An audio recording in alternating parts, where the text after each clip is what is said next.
The eerie ringing. Hello everyone. I'm new here and would like to share with you a strange story that happened to me and my husband.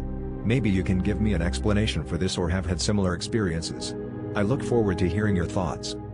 About 2.5 years ago I lived in a large building with about 8 floors, and I lived on the 4th floor. During the time I lived in this building, our doorbell would often ring in the middle of the night, once at 12 p.m., then at 2 a.m., sometimes at 3 or 4 a.m. we had a doorbell and we could talk to the person who rang the doorbell, but every time the doorbell rang there was no one there. The strange thing was that after about 5 minutes the gong sounded again. We spoke into the receiver again, but no one could be heard.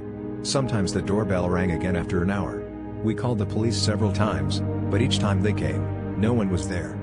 One day we decided to move to another apartment and actually moved into a ground floor apartment. After 10 days of living there, the doorbell rang again at 4 a.m. And again no one was there. We called the police again, but this time no one was there.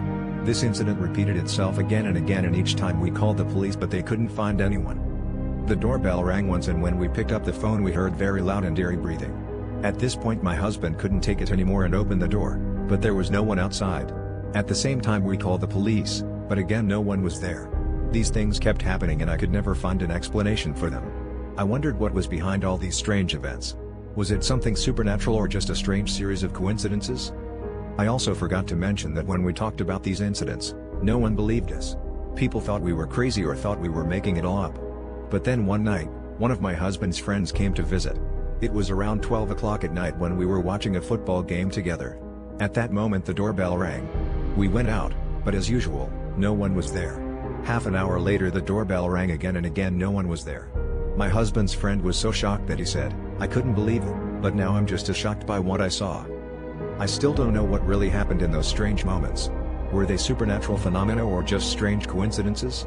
The more I try to explain what happened, the more questions arise and the more confusion arises. Will this inexplicable event happen again? Will I ever be able to find out the truth? I have no answers, only questions, and the uncertainty remains.